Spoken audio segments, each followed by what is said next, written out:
what should we put into a PR release? Yes, sure. So essentially you want to look to keep it really, really snappy. It does have a, I guess, formulaic way of sort of doing them. So essentially it would have a really snappy headline that would encapsulate what the entire release says, and also be, enough to sort of grab a journalist's attention. You can always sort of subhead if you need a little bit more information or things like that. But essentially a really great attention grabbing headline is what you need.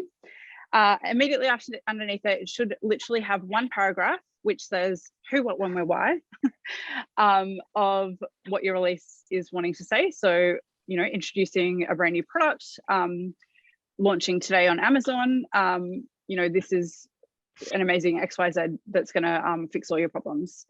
So it should essentially, the first paragraph should say who, what, when, where, why. It should be snappy. It should not have like flowery prose or anything that is not essential in there. Media are super time poor. So essentially like whatever that you can do to make their job easier would, is seen favorably and definitely keeps you out of the trash can in their inbox. As far as like a journo's concerned, like, okay, well, a journalist is reading this. What are they looking for? What actually makes something like pop out to them? Like, I'm assuming they're like all of us. They're hugely busy. They're basically just scanning. So I think that's probably why you said the headline's important. But what is it about the headline where journalist goes, I'll stop and now I'm going to read the rest of it? What are they looking for? Yeah, so that's a really good question. And I guess it is different for every media. And that was another piece of advice that I had for you, to sort of really read your media and know your media and sort of know what they like to talk about, know what makes them tick, like know what they're writing about, and then sort of think about how you can sort of be a bit of a value add there.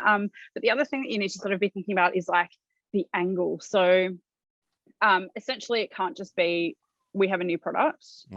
It needs to be around like why the product exists, maybe like how it came to life, and just be a little bit less straightforward than this is a new product launch. Congratulations. Do you know what I mean? Yeah. The other thing that I'd be really keen, or would definitely advise, would be to have like high res and deep etch imagery. So I think that was what Kathy was sort of speaking about with, removing the background and having like just the product in the image. Lifestyle imagery is also really great. So having your product in situ, on a table and looking gorgeous can also really help. So it depends on sort of what the media is looking at. And then you also really, really need as well the pricing information. So the journalist needs to know essentially like where people can buy it. And that needs to be really, really clear. So your RIP should be at the bottom of the release and literally linked to a URL of Amazon or wherever you're selling online as well. And that was, I think that's basically it. Essentially, like the other thing I was going to say was if you can build relationships with your key media. So even involve them in sort of the product development process. Like, hey, I've got this brand new, wine bottle opener. Do you want to try it out? And so treating them kind of like an influencer. So we would do that with influencers to kind of get them on board. And is that a good way of thinking about journalists, that they are in a way they are influencers as well? I would say that they are top tier influencers in that they essentially are like, they have a platform, a really established platform, and they definitely are experts in their field. They're educated, and I guess they're a little bit more trustworthy than potentially some of the influencers who are, clearly getting paid for the the content that they speak about. But yeah, essentially I would say treat a journalist like an influencer, and always try and get them on side and be involved.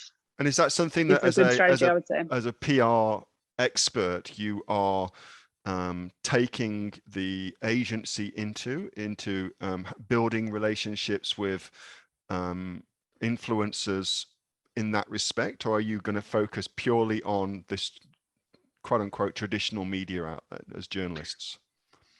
Yeah, good question. So is my agency, you're saying, are we Or doing stuff with you and your influencers? agency, yeah. Yeah, for sure. So influencers are definitely a new sort of way of thinking about media and media relations. And they are also like super powerful as well. So if you get your product on an influencer, like literally just do an influencer gifting program, you can get your product on hugely followed and sort of respected influencers as well. So definitely it's I would say almost like half of the work that we do.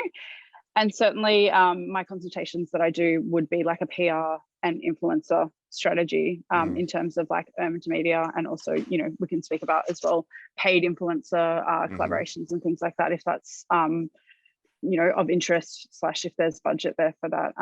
But yeah, absolutely, influencers are new and exciting and definitely not to be overlooked.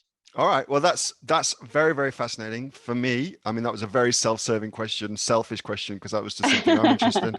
That was a video from my regular Monday night Q&A session with the members of the Aussie Online Entrepreneurs. Over 2,500 members and growing. We're actually the fastest growing e-commerce community right here in Australia, with sales of over $50 million. If you'd like to find out more about what we do at the Aussie Online Entrepreneurs, get yourself off to www.aussieonlineentrepreneurs.com.au, and I will see you on the inside. Until then, bye.